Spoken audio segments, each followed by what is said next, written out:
Okay, this is video number 3 of these series on significant figures and scientific notation. So if you haven't watched the others, it might be confusing. So have a look at the others first. We're going to continue on with some more multiplying, dividing, adding, and some common errors. Okay, so we're going to look at using your calculator a bit here because a lot of people get into a horrible mess using their calculator. So what if the question was, what is the mass of 500 protons? Okay, now for those who got a good memory, you might remember that one proton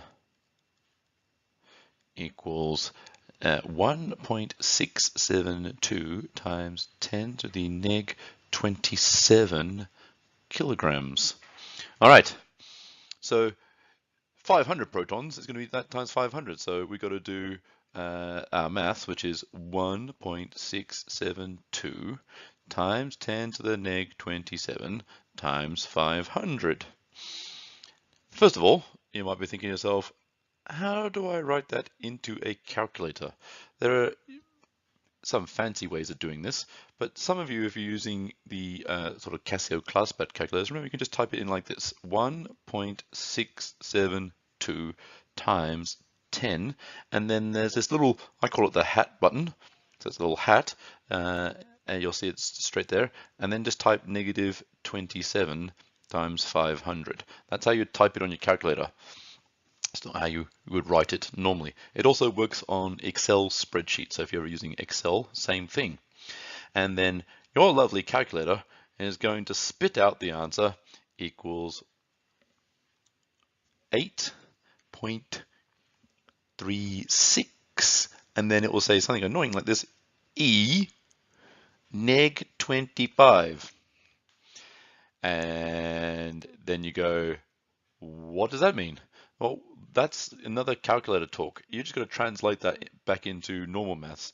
That equals 8.36. Now that this E is for exponential. So times 10 to the negative 25. That's how you translate the E neg 25.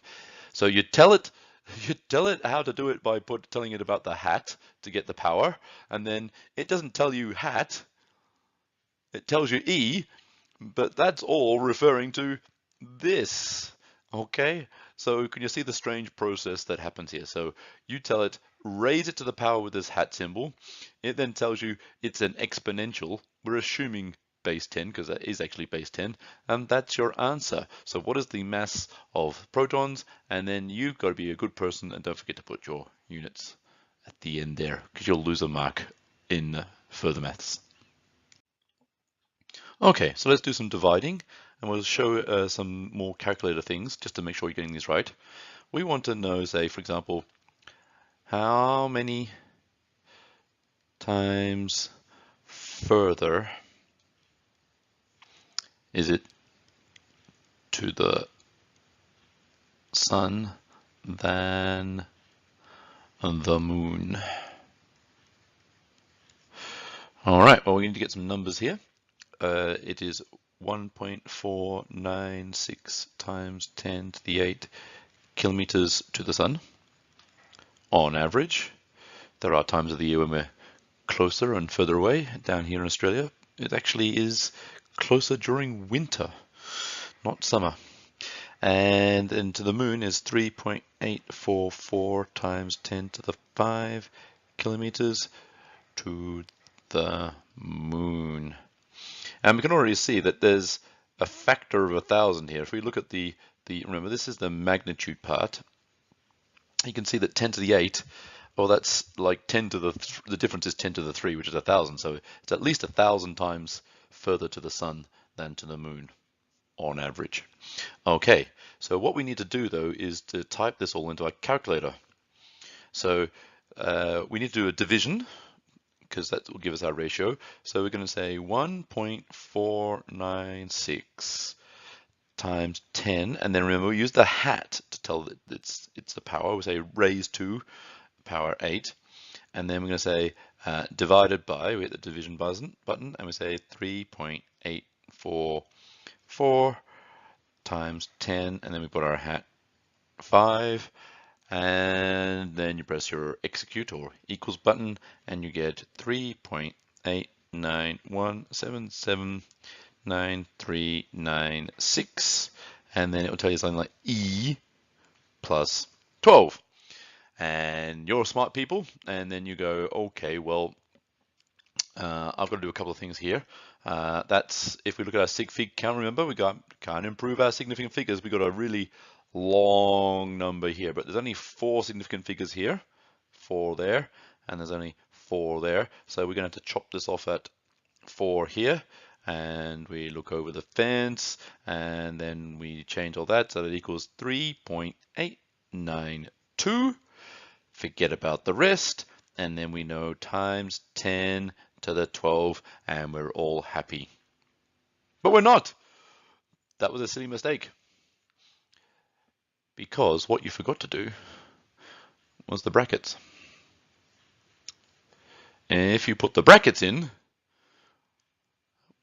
you will actually find that it actually equals 389.1779396. That's with the brackets in. So you can see that we're in that ballpark of the magnitude of things. How could, if you've got 10 to the 8 divided by 10 to the 5, you should be, we said we should be subtracting the powers. 8 minus 5 because it's 10 to the 3. That's roughly 1,000. And although 389 is a distance from 1,000, I've got to tell you, the 3.892 times 10 to the 12 is a lot further away from 1,000. And then we pop that back into our scientific notation, and it's 3.892. And how many moves do we do? 1, 2 times 10 to the 2. And that is the correct answer. So don't forget your brackets with these things. Okay, so with the multiplying, doesn't matter the order, but as always, division does matter the order. 6 divided by 2 is not the same as 2 divided by 6. 6 times 2 is the same as 2 times 6. Okay, so adding is actually a little bit trickier than multiplying or dividing. So let's have a look at a simple one. Let's say if we had the numbers 642 plus 5.13.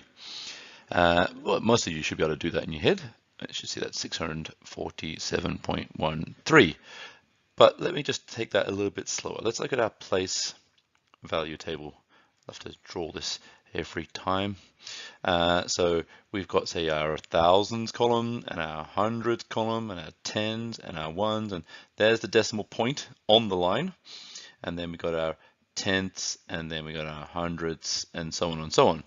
If we were to write the number 642, we can see that number 6 is in the hundreds, 4 is in the tens, and 2 is in the ones.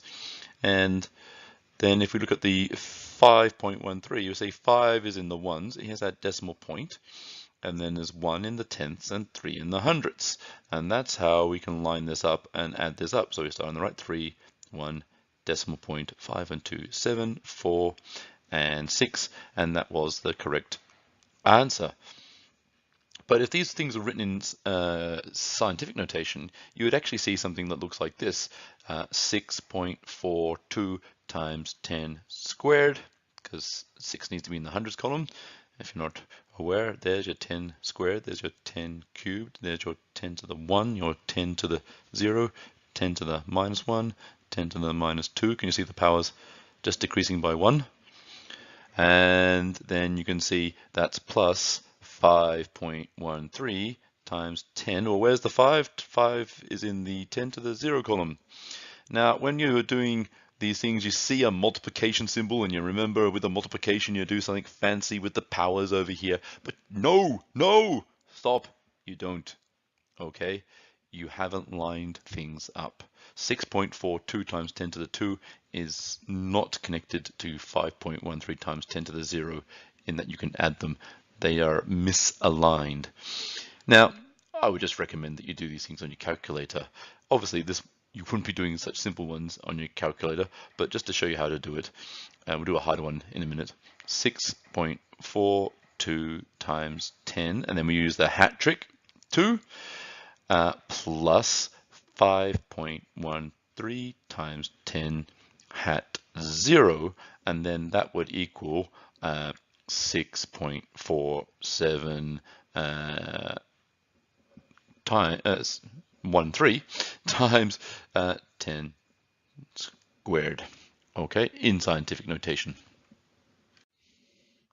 Okay, well, what if we wanted to do something really fun that you've probably always wanted to know is what is the mass of the Earth plus mass of the Moon? Very interesting actually to figure out how did they work out how heavy the Earth was. But they have got it pretty much worked out because they know that this is 5.972 times 10 to the 24 kilograms. Interesting enough, when I Googled that, don't know that off the top of my head, it actually used the hat notation, whereas the mass of the Moon, this is even more precise, is 7.34767309 times 10 to the 22 kilograms. Wow, they got a fair few significant figures on that one, haven't they? But that's what happens when you Google it. We've got 1, 2, 3, 4, 5, 6, 7, 8, 9 sig figs here, and we just got the 4 over here. Well, the best thing to do is just hit your calculator for these things. All right, we're not going to try and line these things up. You should if you had to do it manually back in the day. But we just do our hat trick.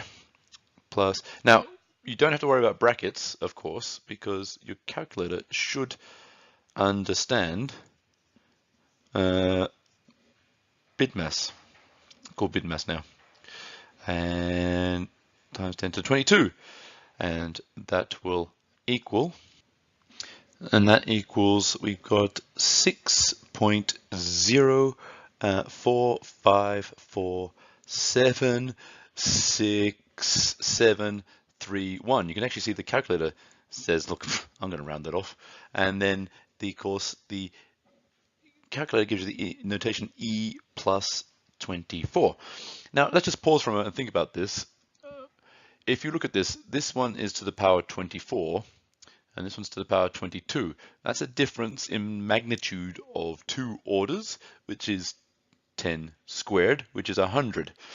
So you're really like adding like, say, 597 plus 7, which would be 604. So you can see that why this number for the Earth, which we know is much bigger and heavier than the Moon, is actually dominating the thing. So it's only a little bit more increased. But we've got to be good scientists, so we've got to convert this all correctly. Now remember, the mass of the Earth only gives 4 significant figures, so we can only do 4 here, so that's 6045, that's 4 significant figures. We look over the fence, and we can see we just stay on the floor. 0 to 4, stay on the floor. 6.045 times 10, and then it says E plus 24, which means E, the exponential, plus is the positive power, so it's not a negative, not a small number, 24, and this time, unlike last question, I'll remember my units.